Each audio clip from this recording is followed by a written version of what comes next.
everybody. Thanks so much for joining us. For the next 40 minutes or so, we'll be talking about the relationship between technology and the administrative burden, specifically how tech amplifies the administrative burden, and then the opportunities for tech to decrease the administrative burden.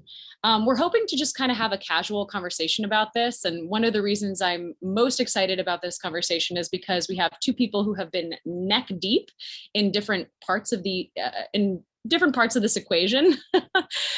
So Don Moynihan quite literally wrote the book on the administrative burden, Policymaking by Another Means.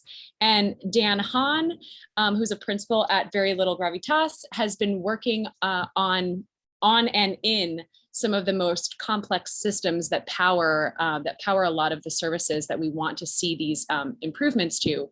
I myself have also had a good deal of experience sort of immersed in this space and in trying to untangle the web of technical challenges that have a knack for getting in the way of the delivery of services. But really excited to be here and having this conversation.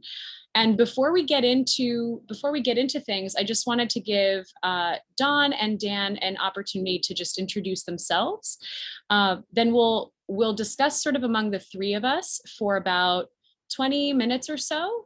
And then we're hoping to take questions from the audience through the chat for the last half of the conversation. So have a think about any questions that you have as we're going, and we'll shift to audience questions around the midway mark. All right, so with that, Don, go for it, and then off to Dan. Hi, everyone. Thanks for being here. So I'm Don Moynihan. I'm a professor at the McCourt School of Public Policy at Georgetown University. My background is in public administration, so I generally study how public organizations work. I did write this book. You can purchase it at all the bookstores or online. And this was co-authored with Pamela Hurd, so there's two of us. Just want to acknowledge that. And our sort of background, do you want me to talk about this now or wait until after Dan has introduced himself to get into some of the discussion, Emily? Let's pause, just introduce yourselves quickly, and then we'll shift into discussion. Thanks, Don. Okay. And Dan, go for it. Hi, I'm Dan Hahn. I am principal at a consulting firm that I set up, where I like to think of myself as a free agent for working in government tech. I'm working with trusts at the moment on some particularly interesting problems at CMS. Before that, I've been working with the state of California for the last few years, working on most recently on the state technology strategy for the next 3 years. And before that, I was at Code for America, where I was their editorial director. And a very long time ago, when I was a baby, I was a law student. And one of my favorite topics, my favorite subjects was administrative and constitutional law. I love driving trucks through things. Twist, I did not know that about your background, Dan. Surprise. Wonderful, thank you. And I'm realizing I did not introduce myself. I just jumped right into things. My name is Emily Tavoulareas. I am a fellow at the Beeck Center at Georgetown University. I'm also an adjunct professor at the Georgetown School of Public Policy and Columbia's School of Public Policy as well, where I teach about sort of the nexus of technology and government and public policy. So that is a little bit about me as well. Prior to Georgetown, I helped found the U.S. Digital Service, and specifically the first agency level team of the U.S. Digital Service, and spent some time across the executive branch thinking through some of these questions. So thank you, Don and Dan, for joining us. I'm gonna call one of you the wrong name because you are just one letter apart, and it's definitely gonna happen. But to kick us off here, I'd love to start with sort of rooting us in a better understanding of what we mean by administrative burden.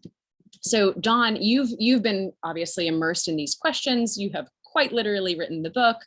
And I'd love to kick the conversation off with your own definition of the administrative burden, like what it is and why it matters. Yeah, thanks.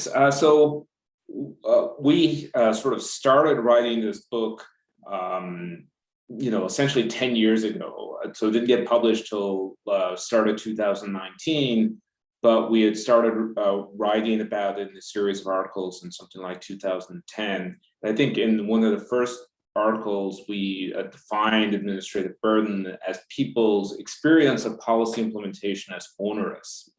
And so that was sort of a bare bones definition, but what it did was focus attention on people's experience of government and of policy implementation, as opposed to focus attention on the government's perspective of policy implementation.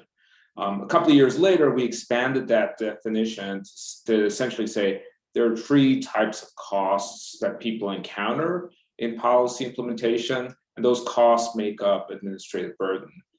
The first is learning costs. So understanding, for example, what a program is, how one would access it, how it might benefit you to access it, or how to vote, for example. Learning costs are not something that we have innate knowledge of. We have to sort of exert some efforts to get that information. The second type of cost is compliance cost. And this is the cost of filling out forms, waiting in line, pulling together documentation. It might be the time you spend doing this. It might be hiring a lawyer, traveling to an administrative center, a lot of what we sort of think of as the costs associated with red tape. The third type of costs are psychological costs. And I think this was sort of the biggest contribution we've made, is sort of identifying that it's not just knowing about stuff and filling out forms. There are also psychological effects in how you feel. And there are different types of psychological costs. Some can be the experience of stigma if you're participating in a program that is viewed negatively by the public. It could be a sense of loss of autonomy. So if you feel like your personal autonomy has been infringed upon through some sort of state process or by a state actor. It could also be stress and frustration. So going from very simple examples of getting irritated at the DMV to feeling like, if this process doesn't work well, my family won't have food at the end of the month, or will be kicked out of the country. These types of psychological costs have an effect on how people think of themselves and how they relate to the state. And so those are the sort of three boxes now that we usually try to fit administrative burdens into. That's really helpful. I'm curious on the compliance side, when you think about compliance, is that specifically monetary, or are there other types of compliance costs?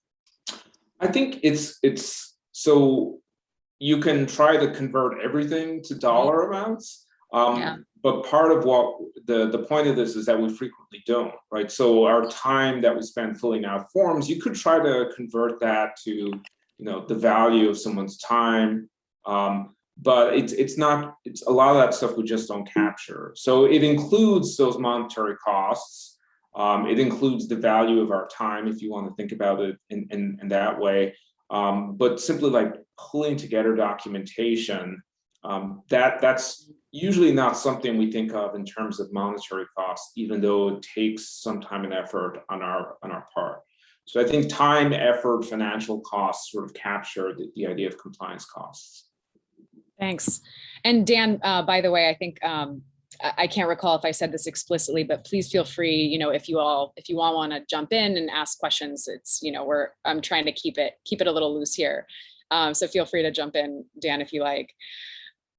Did you have anything you wanted to add there or ask? Yeah, I guess my my somewhat playful or facetious counter to that is I was writing and thinking about this recently, is that when people say things like adulting is hard these days, I think that might be an interesting encapsulation of the administrative burden, not just in government, but also in the private sector, which is just if you were to unpack that, the tired, overwhelming, overburdened feeling of there are things that I have to do, and they are incredibly hard to do. They are time consuming, they are stressful, they are anxiety inducing. and unpacking that and then thinking about, well, why is this happening? Because I kind of want to add that this doesn't just happen in government. It's a really interesting phenomenon, and it's potentially a sign that in many cases it is a choice, and especially in the private sector, it may be tactically deployed. One example from a long time ago, which I think was resolved in the courts, was things like, if you want to opt out of binding arbitration, then you need to write a specific letter and then send it off to a specific address, and then maybe they might get it, and then maybe they might not. So, how is this being used? How is an administrative burden being used tactically as well? Yeah, and it makes me, it gets me thinking even about the rise of letters in the property purchasing realm, right? Like in the space of realty, like we've seen in a number of parts of the U.S., the realty, the housing market kind of surge, and that along with that, there have been reports of needing to sort of like write these letters that make the case for why you deserve the house over other people. And it's not explicit in the process, but it's another sort of part of a transaction that you believe you know all the pieces of, but you may or may not be aware of, and then need to contribute more time to as well. Yeah, a simple example that comes from the private sector, but is very analogous, is there was a paper published in the Academy of Management, I think last year, that just tried to track the amount of time people spent dealing with health insurance administration. So these are private employees, and they answered surveys about how much time they do this.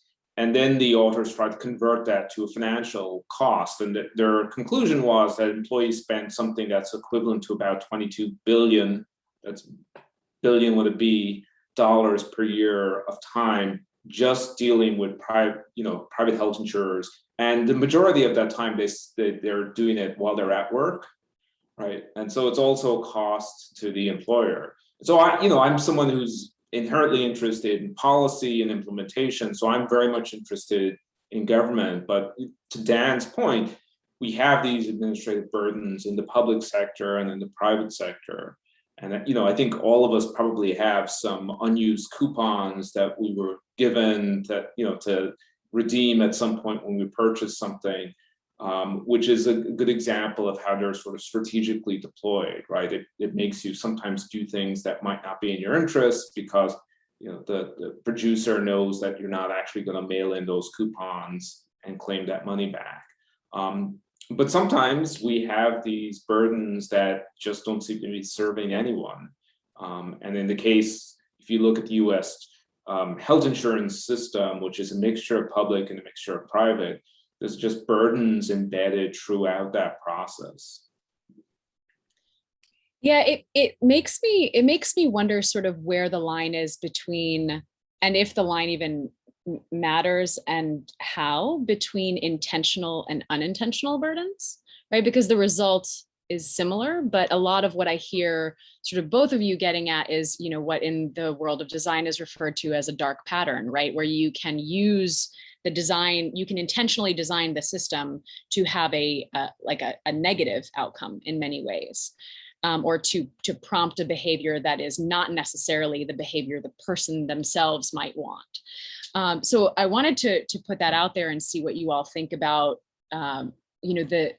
the distinction between a burden that is intentionally created versus a burden that sort of exists by sheer matter of circumstance or oversight or lack of understanding.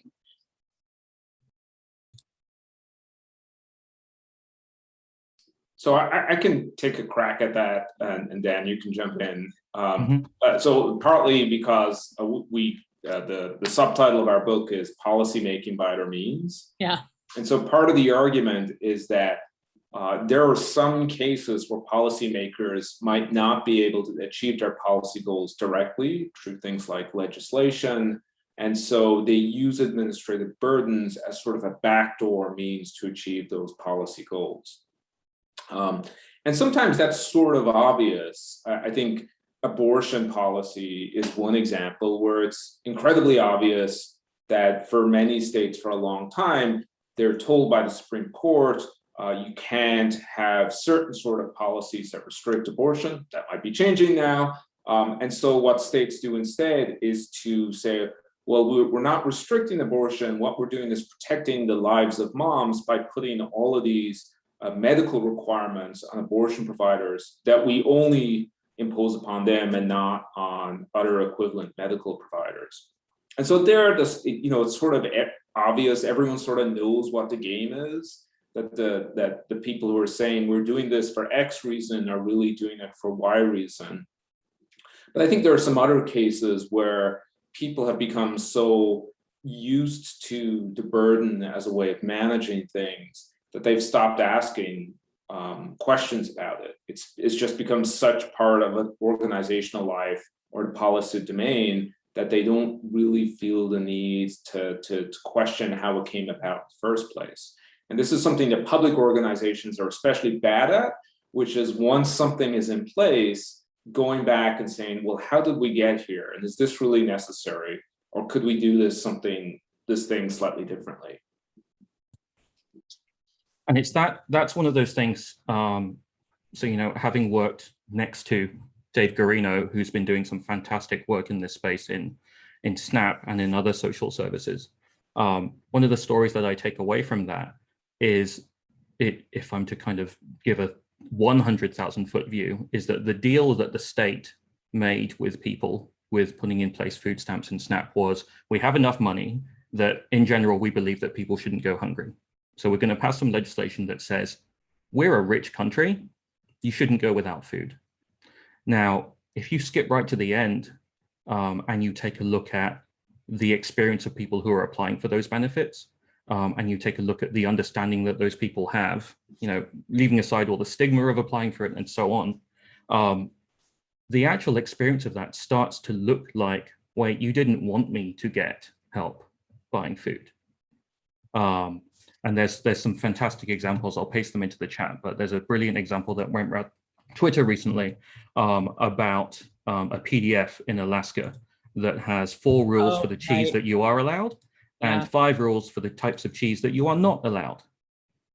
And I think that's really insightful when Don points out, it feels like we are starting to ask, hang on, what's the effect of these rules? What's the effect, for example, of means testing? What's the effect of saying what you can and cannot have? Because we can hear better now, we can actually talk to people, and from the digital service design world, it's actually a big deal to talk to people and find out from a user research point of view. But that actually feels like you don't want me to get help. When you put all of these rules on, then I've jumped through all of these hoops and then now I'm exhausted. Or now, you've given me a card, but I don't know. Can you imagine the kind of Russian roulette that might feel like when you get to a checkout till and then you don't know what's going to go through and what's not going to go through? Yeah. So I think, and Don, I defer to you on this, whether there is more awareness these days of the actual end user experience and what appears to be the result of those kinds of rules or those kinds of bean testing, where for all intents and purposes and from a political point of view, it looks like, well, you promised me something and I can't effectively get it. So did you actually mean it in the first place? I think Go ahead, Don. So I think I'll be quick. I think there's 2 things that's going on in response to Dan's observation there. One is, historically, there's always been a correlation between means testing and perceptions of deservingness, right? And so if we are not sure if the population we're going to give stuff to is truly deserving of that stuff, then we will impose more burdens upon them. And we have, I did a survey experiment with a group of policymakers in liberal Denmark, and we sort of told them different stories about different types of welfare clients. And we could show that as we made the welfare client look less and less deserving, they were more willing to impose hassles and burdens upon them. So I think there's that underlying normative belief The second thing is, from economics, since the 1980s, there was this sort of theory of ordeals or ordeal mechanisms. And the idea was, well, if we make things too easy to get, then some of the people who are going to get that stuff don't really want it. And so by imposing a certain optimal level of ordeals, the people who truly need it will be the ones who will wait in line, fill out the forms, provide all the documentation, figure out which cheeses they can eat, right? The problem with that theory, from my perspective, is that it understates the basic effect of poverty upon people and their ability to manage these hassles. I think in reality, the people who have the wherewithal and the capacity to manage these administrative burdens may not necessarily be the people who are most in need. I think the people who are most in need are probably the people under most stress and who are going to have the hardest time dealing with some of these burdens. So a couple things that makes me think of, which is that, technology enables us to enact burdens at scale. There's a reason why I think there's maybe an interesting way of looking at this. You look at government procurement, you look at all of these eligibility testing, eligibility systems. California's got 4 of them for basically the same thing in social services, and they're called rules engines. And it would just be interesting to look at them and say, well, in effect, they're kind of 80% burden engines.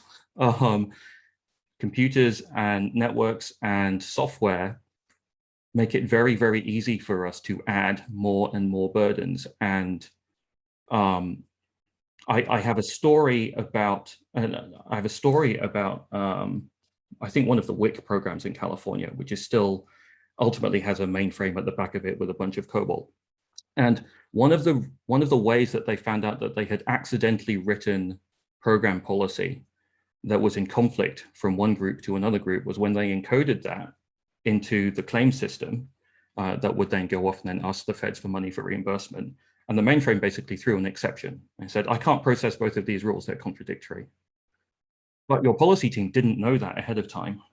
Maybe they weren't talking to each other, but there's this really interesting part I feel about being able to do all of those calculations at scale, applying them to millions and millions of people is easier than it has ever been before. And when it's easier and when it's faster, you don't necessarily need to think about the outcome. It's just, we need to implement 200 rules and we've got software that can do that for us now. Yeah, it reminds me of a quote that I'm going to paraphrase. And I have looked for the origin of this quote. It has floated around in a number of iterations. So here it is. You've probably heard this in some form, but that if you build a digital thing on top of a broken process, you get a broken digital thing, right? And I tell my students a lot, and anyone who will listen to me, that you can replace broken with any adjective, right? So when we talk about when we think about the role of technology here, what you're pointing to, Dan, reminds me that, the opportunity that technology presents is sort of solving problems at scale, right? Creating faster responses. Like, in theory, that is true. But if the technology that you're creating is one that is, the technology will reflect the process and the policy that it is built on top of, right? So when they are contradictory rules, that contradiction will exist in the technology sort of at a higher scale, like bigger, faster, stronger in some ways. Does that sound right?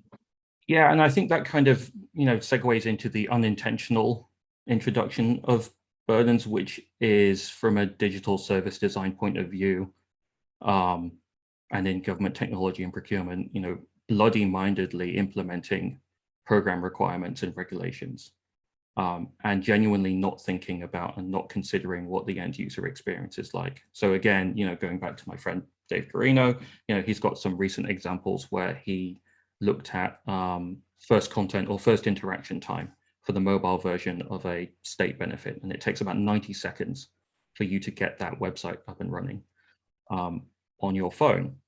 And that's, but he points out in his thread, on the other hand, that's great. Maybe you couldn't access the website on mobile at all in the first place. So it's certainly better than nothing. But it does feel like until and unless there's been this discipline of user research and there's been this discipline of someone in exec leadership kind of looking at the entire cycle and saying, hang on, what's the point of me running this department in the first place? Yeah. And I've been very blunt about this in the people that I work with. It's like, if your department is, if your program is child welfare, are you actually delivering child welfare for this process or for this regulation? You know, does it actually lead up to that?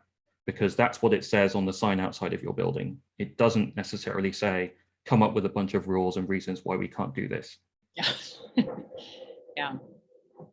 Well said. Yeah, I think so I do not have a tech background, and part of the joy of writing this book has been reaching out and finding a community of people who work in this area, who have the same intrinsic interests, but who come at it from a different perspective.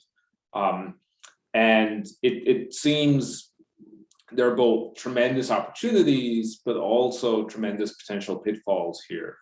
And so one example that I think illustrates this is when Arkansas tried to require work requirements for people who are on Medicaid, and they chose to make the process by which you would show that you were working to be an online-only process.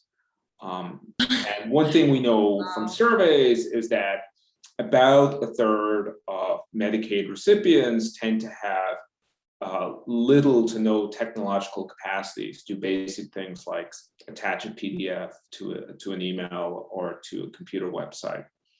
And so you have this huge mismatch between the population's capacities and what the state was asking of them, even though I'm sure some of the policymakers in the state thought of themselves as state of the art, right? We're moving to this digital interface. It's going to help people, but it's going to leave, it turns out, a lot of people behind. And with the Arkansas case, at least one study in the New England Journal of Medicine found that of the many thousands of people who lost Medicaid as a result of these new work requirements, 95% of them were eligible or should have been exempted because they had an underlying disability.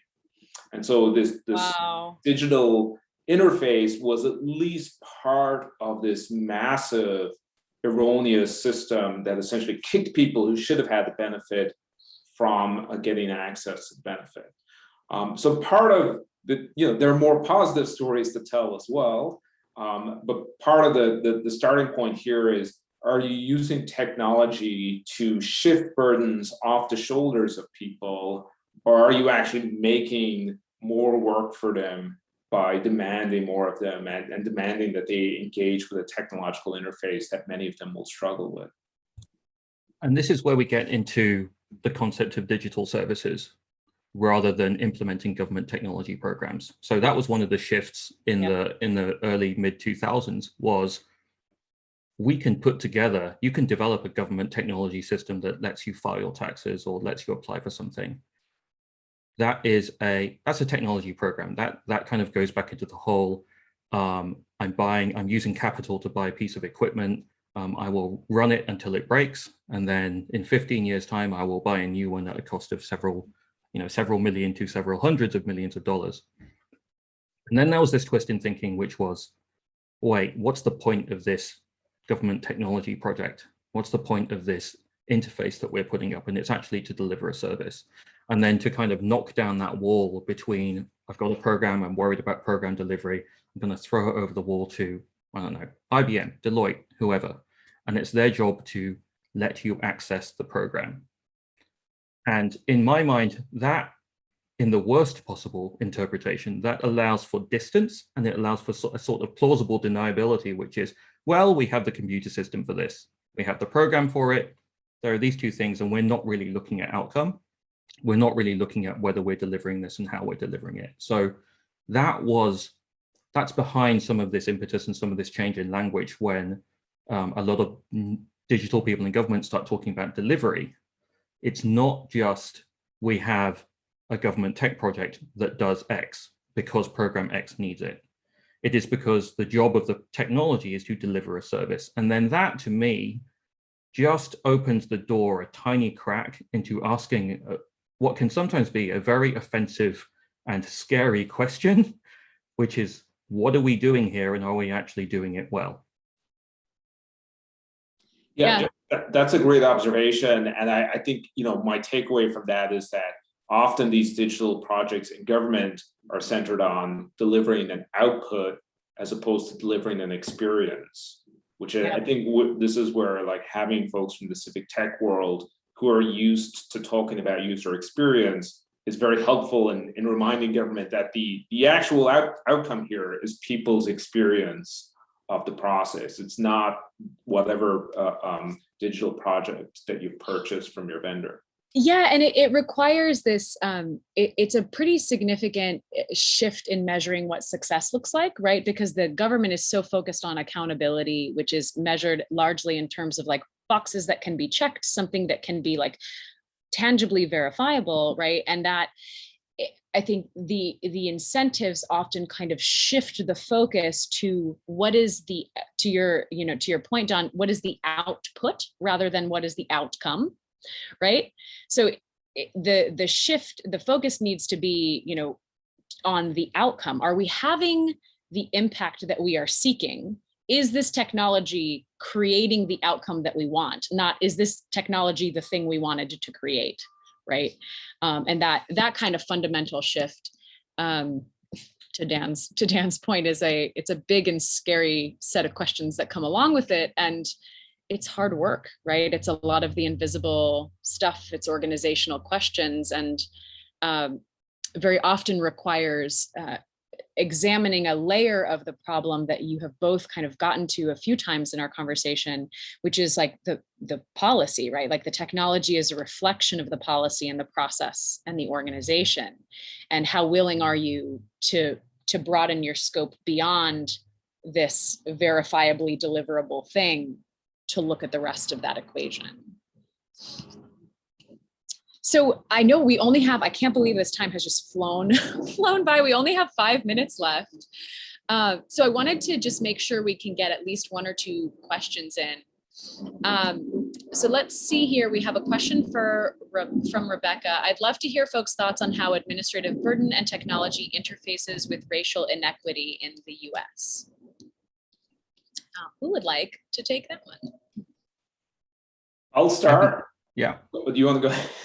I mean, at the very broadest level, I think one of the points of administrative burdens is that it tends to generally reinforce inequalities that already exist.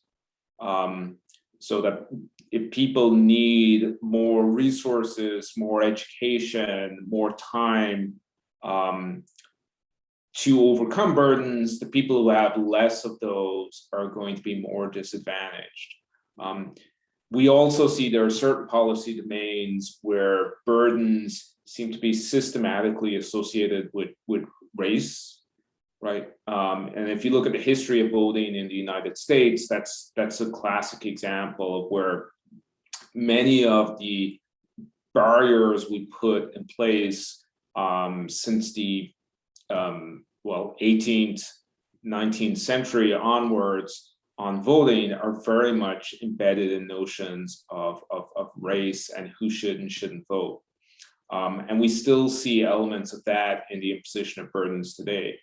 I think whether technology can sort of help and provide a solution there is something maybe Dan could answer. I'm not sure what the answer is to that. I will run headlong into this. So, one thing to remember is that technology, it's a force multiplier, it's an accelerant.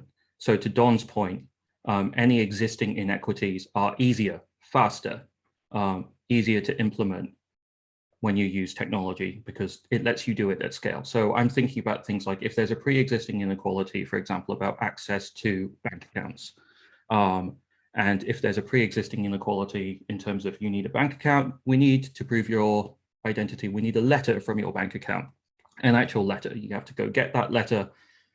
The tech makes it easier to ask for the letter. The tech makes it easier for you to say, oh, I just need a copy of it or I need it uploaded. The tech lets you do that to more people.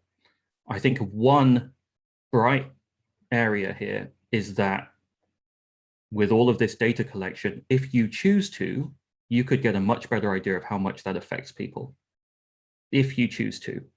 So if you instrument, if you had a look at where people are getting stuck, where people are getting, and where people are slowing down, where people are stopping, and in a wonderful world where you are doing joined up policy, you may well get data to bolster your argument for something like, hey, you know, maybe it would be interesting if we had USPS provide banking services to make them more accessible, because it turns out that we now have data that this inequality or this inequity is one of the reasons why we've got a bottleneck here. So I think, you know, if we're very careful about it, we can use that technology, use that instrumentation in a way to highlight and choose to do something about addressing those inequities. Yeah, but the if is it's a strong if, right? It's you have to be looking for it, and you need to be interested in setting up your team and your product in a way that can use the technology to identify those inequities. Otherwise, it becomes a very easy. It's easy to put your head in the sand, right? To just say like, well, I didn't know. Yeah, right? I would love to wave a magic deniability. wand. I would love to wave a magic wand and then ask for reporting on that, because I know that there's reporting already, but to be able to join the dots on that would be super interesting. I just dropped the document in the chat there. And basically, it just notes the fact that the Biden administration has these 4 big pillars that it actually takes somewhat seriously in terms of thinking about managing public services. One of them is equity, and there is a executive order on equity. Part of how that matters then is that the Office of Management and Budget has come up with the idea that if we can reduce burdens in public services, that will make for more equitable delivery of public services. And so that's in their thinking. That means that across the US government right now, there's at least a license to say, hey, I'm interested in more equity in outcomes, and the means by which I'm going to do this is to look to reduce administrative burdens. And so, you know, in some places that might work really well, in some places it won't, but what it does is it gives people in different agencies who are already interested in that topic to look more broadly. Excellent. And Rebecca, I think, Rebecca's pointing out, I think, Don, the Biden administration document you sent went to just hosts and panelists. Yeah. You just reshared it. Thanks, Dan. So let's just take one more quick question. I know we're already over time, but I promised 2 questions at least. So let's get into one more. And this one's from Gabriel. I hope I said your name right. When considering a new policy that could impose additional administrative burden, are there specific methods or frameworks that you would use to assess the impact or cost benefit? So I think it's a good question. It's good to know where we're starting from, which is not doing this at all, and compare that to how we think about regulation on businesses, which is that since the 1980s, if there's any new regulation at the federal level and in many states, there has to go through a formal cost-benefit analysis. Agencies will then have to present to the Office of Management and Budget. People have to quantify costs and benefits. Like, it's a very formal process. It takes a lot of time and effort. And we have nothing like that when it comes to burdens that are imposed upon individuals in their experience with government. And so I think we're starting from a much different place. Even just having some back of the envelope estimates of how much time is it going to take people to do this, or to look at existing programs and say, where are the bottlenecks? Like, where are the places that we're losing people, and which type of people are we losing? That's less formal than a cost benefit analysis, but that would still be incredibly useful. And in the last chapter of our book, we have some sort of checklists that people can take and apply to different sorts of programs. But I think it doesn't have to be as formal as a cost-benefit analysis, but just starting to think about those costs and how people experience them would be a huge improvement on the status quo. Yeah, and just knowing that baseline, and then measuring from there. Dan, did you have anything you wanted to add to that before we close out? Yeah, I would love to be incredibly specific and low touch as opposed to high touch, just like Don was saying. So wondering if there are clear open metrics that can be published or open data that can be published, for example, that just give us an indication of where we are. Like, how long does it take to receive this benefit? We don't even know. How long does it take to fill out this form? Literally, right? No, not even the form. Like how long it takes to receive the benefit, how many people drop out?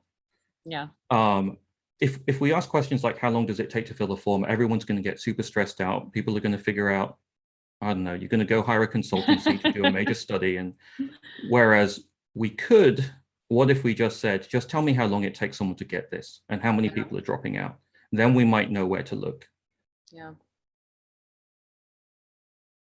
That's a great point. And just start with what we can measure and the questions that we can answer. Mm-hmm. Meet ourselves where we are potentially. Yeah, I mean, I would love to hit someone with the equivalent of a political stick and say, what do you mean you don't want to let people know how long it takes to receive this benefit?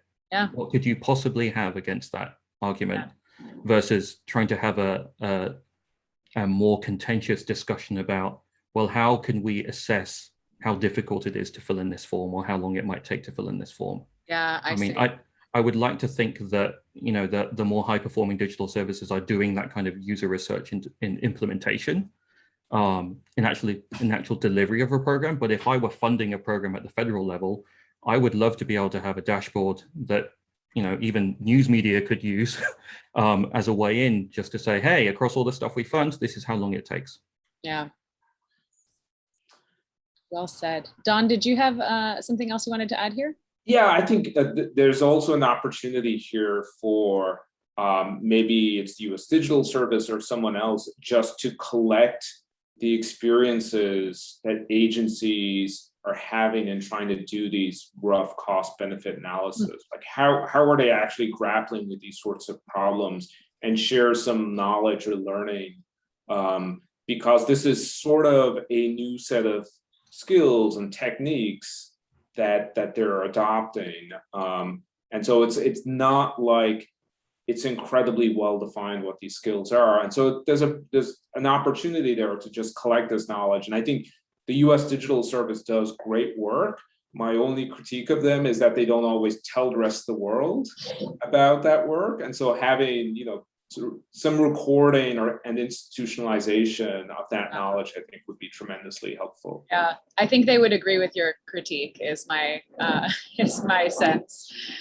There's a lot of really helpful documentation that can and should occur kind of across the board. I feel like we could go on forever. If I can build on what Don said, my experience is nobody's trying to do a bad job. Right. No one I've met in government is trying to do a bad job. Yeah. The kind of things that we're talking about, people have never been asked to do.